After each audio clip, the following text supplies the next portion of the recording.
Present అయితే లోపలికి నుంచి వస్తున్నారు సార్ సుమారు ఇక్కడే మురళీనగర్. సార్ ఏమంటారు సార్, రాష్ట్ర అభివృద్ధితో పాటు అమరావతి పదే పదే వింటున్నాం, ఎలా ఉండబోతుంది అంటారు?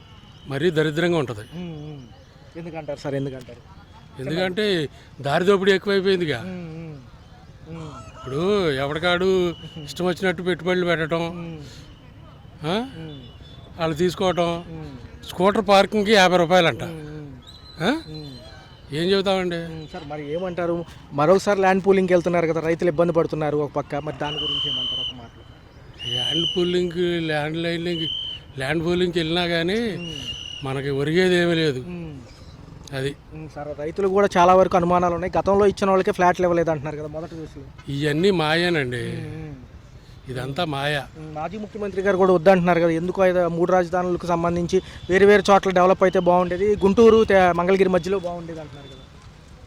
ఎవడ అభిప్రాయం వాళ్ళు చెప్తాడు, మనకేం సంబంధం లేదు కదా. ఉప ముఖ్యమంత్రి పవన్ కళ్యాణ్ గారి పనులు ఎలా ఉన్నాయి, పర్లేదా? ఆయన కొంచెం నిబద్ధత ఇంకా నేర్చుకోవాలంటారు, ఇంకా డెవలప్ అవ్వాలి. గ్రామీణ అభివృద్ధి శాఖ మీద ఫోకస్ అంటున్నారు, నిజంగా జరుగుతున్నాయి అన్నీ? ఇవన్నీ జరిగేవి కాదు, సచ్చేవి కాదండి. ఏదో మన తృప్తి కోసం మాట్లాడతారు అంతే. ఈ సంక్షేమ పథకాల అమలు లిస్టు బాగానే పర్లేదా సార్? నిజంగా అమల్లో ఉన్నారా? అర్హులకి వెళ్తున్నాయా?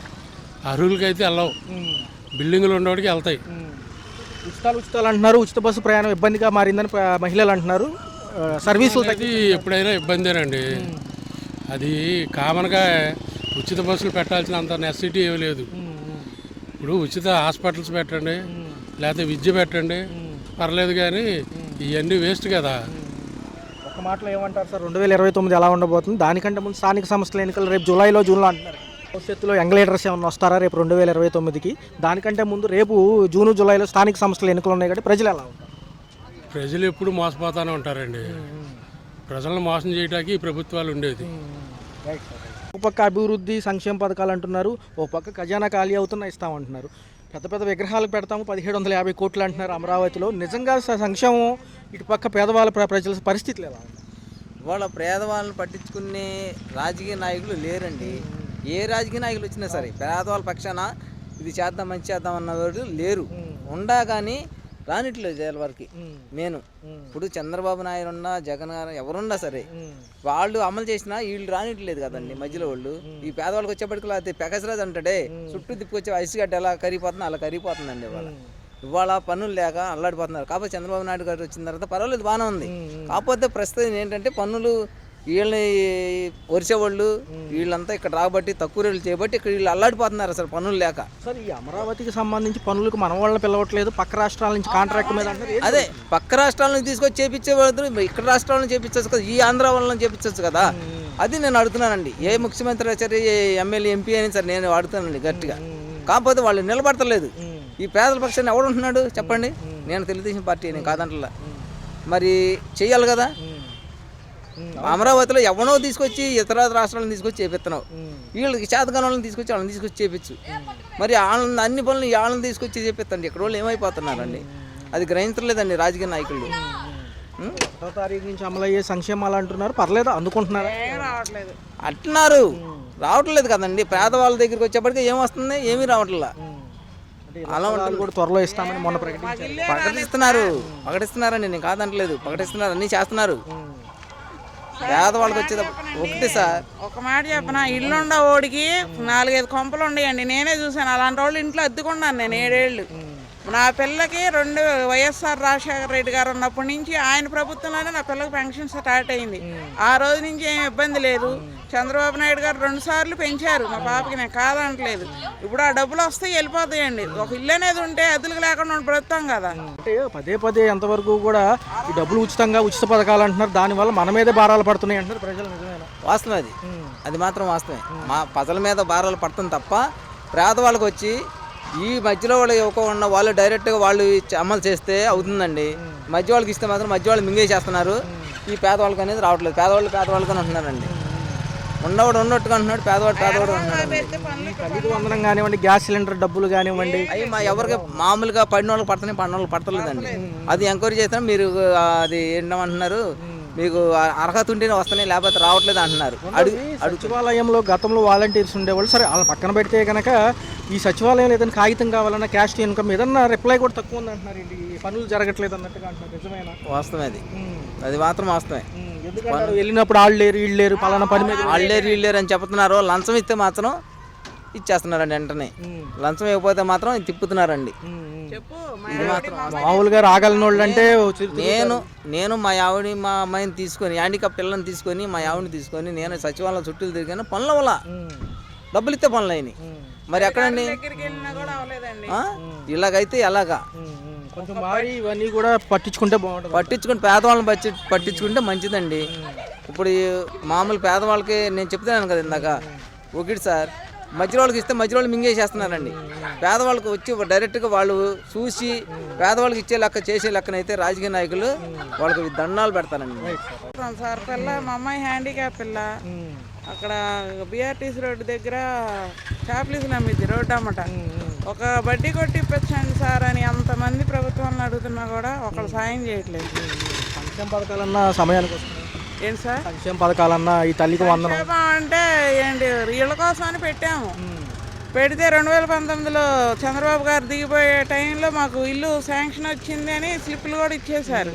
ఇక డబ్బులు కట్టాలమ్మా, ఇక డబ్బులు కడితే డీడీ తీయండి ఎవరిని నమ్మవద్దు అన్నారు.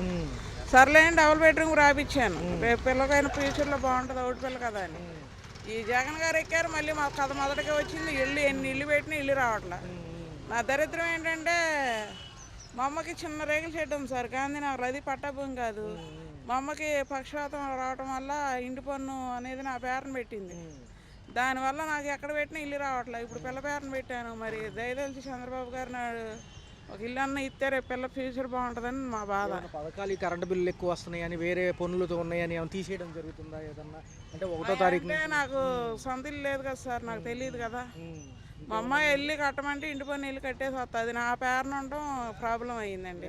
డిపోలో ఇస్తున్నారు కదా, బాగానే ఉందండి. ఇదివరకు సంక్రాంతి పండుగ ఒక 5 ఏళ్ళు అట్లా ఆడపిల్లలు ఆడపడుచులు అని వేసేవాళ్ళు. ఇప్పుడు ఏమి లేవు. మరి సంక్రాంతి కానీ ఏదైనా ఇచ్చేవాళ్ళు ఏమి ఇవ్వలేదు, ఏది ఇవ్వలేదు. లాస్ట్ జొన్నలు ఉంటాయి అనుకొని వెళ్తేనే ఈ నెల అవి కూడా లేవండి. గత ప్రభుత్వంలో ఏమన్నా వచ్చినాయా మేడం? అప్పుడు కూడా ఏమి లేవండి, ఓన్లీ బియ్యం అయ్యే. ఏంటి మేడం వ్యాపారాలు డల్గా ఉన్నాయి, జనాలు పనులు లేవంటారు, నిజమేనా అంతవరకు? ఇక్కడ విజయవాడలో అయితే పనులు లేవండి. ఎర్రవాళ్ళు ఎక్కువ అయిపోవటం వల్ల మా మగవాళ్ళు టాపీ పనులు చేస్తారు. అసలు పనులు అయితే లేవు. ఏంటి మేము నీళ్ళల్లో మాత్రం చాలా నరకం వెళ్ళిపోతాం. ఆ మాత్రం కరెక్ట్. అది వ్యాపారాలు అంటారా మాకు తెలియదు. ఏంటి తెలియని విషయాలు. పనులు లేవు మగవాళ్ళకి. ఉంది మేడం, అడగండి ఆయన తావి పని. మేడం మరి నెలవారీ ఖర్చులు ఇవన్నీ చాలా ఉంటాయి. అమ్మో అప్పులు చేసుకుంటాం బతుకుతాం, మళ్ళీ కష్టపడి ఆ వడ్డీలు కట్టుకుంటాం. ఏ బతుకైపోతుంది. టైంలో పడింది అన్నారు ఇందాక, ఏంటిదండి వైఎస్ఆర్ హయాం ఏదో అన్నారు కదా? వైఎస్ఆర్ గారు ఉన్నప్పుడు 2008 డిసెంబర్లో 500 ఫస్ట్ పెన్షన్ మా అమ్మాయికి అందిందండి. ఆనాటి నుంచి ఈనాటి వరకు కూడా ఏదైనా పెన్షన్ తగ్గి ఏదైనా చేయండి, నా పిల్లకైతే పెన్షన్ ఆగలేదు సార్. ఇప్పుడు ఒక ఇష్యూ పెడుతున్నారు, పాత సాధారణ సర్టిఫికేట్ కాకుండా మళ్ళీ వెళ్ళి రీవెరిఫికేషన్ చేసి మళ్ళీ పెన్షన్ ఇవన్నీ అంటున్నారు. ఏంటి వికలాంగులకు సంబంధించి అడగకూడదు? నాకైతే ఇప్పుడు తెలియదు సార్, మరి మీరు చెప్తుంటే నేను అంటున్నాను. మరి నాకు మొదట్లో ఇచ్చిన సర్టిఫికేట్ మళ్ళీ రీవెరిఫై చేయించి మళ్ళీ సర్టిఫికేట్ ఇష్యూ చేయించుకుని చాలా మంది తిరుగుతున్నారు కదా. ఎందుకంటే ఈ వికలాంగులకు సంబంధించి పాత గవర్నమెంట్ కొత్త గవర్నమెంట్ హాస్పిటల్లో మరొకసారి వెరిఫికేషన్ అంటున్నారు. ఏమన్నా జరుగుతుందా అలా ఏమైనా అడుగుతున్నారు? నాకైతే తెలుసు సార్. మరి ఇప్పటివరకు మరి ఇప్పుడు నేను ఎంక్వైరీ చేయాలి. ఎంక్వైరీ చేసి మళ్ళీ ఉందంటే తిరగాలి. తిరుగుతుమే ఇక నా పని అయిపోయింది. నాకు ఆరోగ్యం బాగోదండి. అట్లాగే ఇక పిల్లని పెట్టుకొని బ్రతుకుతున్నాను. ఏదైనా ప్రభుత్వం కాస్త ఇల్లు ఇచ్చి మా పాపకి ఏదైనా అండగా చూపిస్తే బాగుంటుంది. అక్కడ నడి రోడ్డు మీద ఎండ లేకుండా వాన లేకుండా కూర్చొని చాప్లీసులు అమ్ముకుంటుంది. వ్యక్తిత్వం మంచిది. ఎందుకంటే రేపు మీరు లేని రోజున నేను ఎలా బ్రతకాలమ్మా అంటది. మాటలు కూడా సరిగ్గా రావు. కావాలంటే మీరు ఎంక్వైరీ చేసుకోండి. అక్కడ గుడికాడికి వెళ్ళి వాళ్ళు అక్కడే ఉంటుంది. ఏదైనా బడ్డీ కొట్టి ఇప్పిస్తారని అధికారుల దగ్గరికి ఎన్నిసార్లు తిరిగాను సార్. వర్షాల్లో ఎండల్లో ఒక్కళ్ళు బడ్డీ కొట్టి అంత సార్ 20 ఏళ్ళు పెట్టుకుంటూ అవుతుంది. ఆయన కాక వాళ్ళకి ఇక్కడ పనులు ఉంటే మాకు 20 ఏళ్ళు ఇదే. ఆ ఎర్రవాళ్ళందరినీ వేసుకొచ్చి ఇక్కడ పనులు లేకుండా చేస్తుంటే మాలంటే ఏం బ్రతకాలి? నుంచి రాష్ట్రంలో అమలయ్యే ఈ పెన్షను రేషను తర్వాత చూసుకుంటే ఈ 3 గ్యాస్ సిలిండర్లు తర్వాత చూసుకుంటేనే తల్లికి వందనం ఇవేమైనా వచ్చినాయి ఇంట్లో ఎవరికన్నా? మాకేం రాలేదండి. 1వ తారీఖు పెన్షన్ అన్నా ఇస్తారా టయానికి? మాకు పెన్షన్ ఏం లేదు కానీ 1500 వేస్తున్నారు. అవి కూడా వేయలేదు. పెన్షన్ మా ఆయన పెట్టుకుని అనుకున్నాయి లేదు. అసలు ఏం లేదు. అసలు ఇంతవరకు ఏమి ఇవ్వలేదు. మేడం గారు చూసుకుంటే మరి కరెంట్ బిల్లులు ఏమైనా ఎక్కువ ఇబ్బంది పెడుతున్నాయా? కండ బిల్లు పర్వాలే కొద్దిగా, ఆ మధ్యన బాగా వచ్చినాయి, ఇప్పుడు మటుకు పర్వాలే కొద్దిగా. సంక్రాంతి కూడా అయిపోయింది, ఒక పక్క ఏమైనా సంక్రాంతి కానికి ఏమైనా ఇచ్చారు కిట్లకి? ఏమి ఇవ్వాలి, అసలు ఏమి ఇవ్వాలి. స్టోర్లో ఏమి ఇస్తానన్నారు, చీరలు డబ్బులు అన్నారు, సరుకులు అన్నారు, అసలు ఏమి ఇవ్వలేదు పండగకి. గతంలో ఏంటంటే రేషన్ కానివ్వండి, లేకపోతే వాలంటీర్లు వచ్చి ఏదన్నా ఉంటే తీసుకుని వెళ్ళేవాళ్ళు, పెన్షన్ ఇచ్చేవాళ్ళు. మీకు ఏదైనా కాగితం కావాలన్నా సచివాలయంలో వాళ్ళని అడిగేవాళ్ళు. వాళ్ళు లేరు కదా, ఇప్పుడు ఏమైనా ఇబ్బందిగా ఉందా? ఇబ్బందిగానే ఉంది మరి, వాళ్ళు ఉంటేనే మరి ఇంటింటికి వచ్చి ఏమైనా కావాలన్నా వాళ్ళే చేసేవాళ్ళు, ఈ ఇంటింటికి వచ్చి చేసేవాళ్ళు అన్నీ. ఇప్పుడేమో సచివాలయానికి వెళ్ళాలి, వాళ్ళు ఏమో పట్టించుకోరు, చేయరు. ఇటు పక్క చూసుకుంటేనేమో ఇళ్ల స్థలాలకి అప్లై చేసి పదే తిరుగుతున్నారు, సచివాలయాలు చుట్టూ అంటున్నారు. ఎవరైనా అప్లై చేశారా? కొంతమంది చేశారండి, మరి ఇచ్చారో లేదో తెలియదు కానీ తిరుగుతున్నారు, ఆయన కాగితాలు పట్టుకొని ఇస్తున్నారు ఆఫీస్కి వెళ్ళి. మరి కొత్త ప్రభుత్వం వచ్చి దగ్గర 2 సంవత్సరాలు కాబోతుంది, 18 నెలలు దాటింది. మగవారికి పనులు లేవు, వ్యాపారాలు లేవు అంటున్నారు. మన రాష్ట్రంలో ఏం జరుగుతుంది నిజంగా? ఏమైనా పనులు లేవు, ఏమీ లేవండి. మరి జగన్మోహన్ రెడ్డి గారు అప్పుడు ఇచ్చిన పథకాల్లో అన్న కొంచెం లబ్ధి ఏమని చేకూరింది. ఫస్ట్లో 9 పథకాలు ఇచ్చేవాళ్ళు అంతకుముందు, అప్పుడు పర్లేదా? అప్పుడు పర్వాలేదు, కొద్దిగా ఇచ్చేవాళ్ళు. మేడం ఈ పక్కన సుస్థి శుభ్రత, ఈ డ్రైనేజ్ క్లీనింగ్లు అన్నీ బాగున్నాయి, మంచినీరు బాగానే ఉండే, అయిన మట్టికి బాగానే ఉన్నాయి, బాగానే ఉంది. కానీ మరి ఏంటి అమరావతి వింటూ ఉంటారు, అమరావతి అని. మరి ఎలా ఉంటుంది? ఒకసారి అయితే ఇక్కడ పిల్లలు ఉద్యోగాలు చేసుకోవచ్చు అంటున్నారు, మంచిదేనా? మంచిదే మరి, ఉద్యోగాలు ఆటకి మంచిదేగా మరి.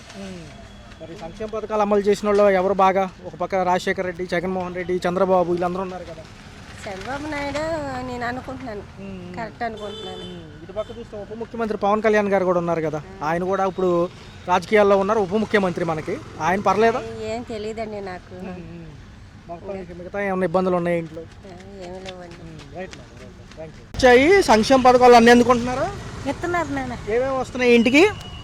బియ్యం, పంచదార, చింతపండు, కందిపప్పు. మరి ఏమంటారు, ఒకప్పుడు జగన్ గారు వాలంటీర్లు పెట్టి ఇచ్చేవాళ్ళు, అయినా డిపోలో ఇస్తున్నారు కాబట్టి ఏమైనా ఇబ్బంది ఉందా తెచ్చుకోవడానికి? లేదు, ఇస్తున్నారు. మరి సంక్రాంతి కానికి ఏమైనా ఇచ్చారా మొన్న పండగ సందర్భంగా కానీ, క్రిస్మస్ కానికి కానీ? చాలా అమ్మాయిలు తెచ్చుకున్నారు. ఇతర కిట్లు ఇచ్చేవాళ్ళు కదా, మొత్తం సరుకులు అన్నీ కలిపి ఒక సంచికేసి దానిపైన సంక్రాంతి అని, క్రిస్మస్ అని. మా కాళ్ళు తెచ్చుకుంటాం. ఎలా ఉంది? 1వ తారీఖు కల్లా పెన్షన్ ఇస్తున్నారు, ఇచ్చేస్తున్నారు.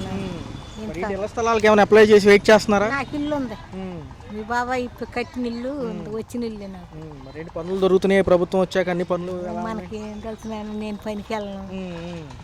ఇళ్ల స్థలాలు ఏమైనా వచ్చి ఉన్నాయా ఇంతకు ముందు? మా కాళ్ళు పెట్టింది, మాకు ఇందిరాగాంధీ ఇచ్చింది ఎప్పుడో 48-49 సంవత్సరాలు, అది అట్టాగే నిలుపుకున్నాను. జగన్ హయాంలో కూడా సంక్షేమ పథకాలు అప్పుడు అందుకున్నారా బాగానే? దాంతో పాటు ఏమేమి ఇచ్చారు? అప్పుడేమి ఇచ్చారు? అప్పుడేమి ఇచ్చారు నాకు గుర్తులేదు నాన్న. పర్లేదా? అంతా బాగానే ఉందా? పర్వాలే. మరి ఒక మాటలో చెప్పాలంటే ప్రభుత్వం పక్కన అమరావతి అంటుంది, ఏమంటారు ఒక మాటలో? అమరావతి కూడా అయితే బాగుంటుంది అంటారా? బాగానే ఉంటుంది ఉండే వాళ్ళకి, లేని వాళ్ళకి మనం ఏం చేస్తాం? వ్యాపారాలు మరి పనులు ఉన్నాయా ఈ ప్రభుత్వంలో? పర్లేదు, చేసుకుంటున్నారు, చేసుకునే వాళ్ళు. అంతా బాగానే ఉంది. ఓకే మామగారు.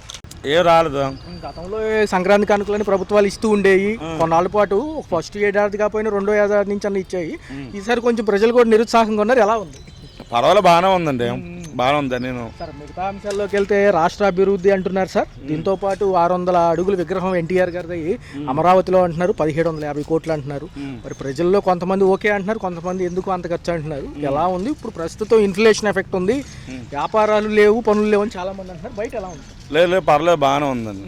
బాగానే చేసిన, అంత బాగానే ఉంది. ఇప్పుడు తిరగలేదు. రాష్ట్రానికి సంబంధించి అమరావతి ఎలా పనులు జరుగుతున్నాయి, అందులో పాటు 2వ దశ ల్యాండ్ పూలింగ్ లో రైతులు కూడా సుముఖతగా ఉన్నారు. కొంతమంది అనుమానాలు ఉన్నాయి, నివృత్తి చేస్తే ముందుకు వస్తామంటున్నారు. కావాల్సిందేనంటారు?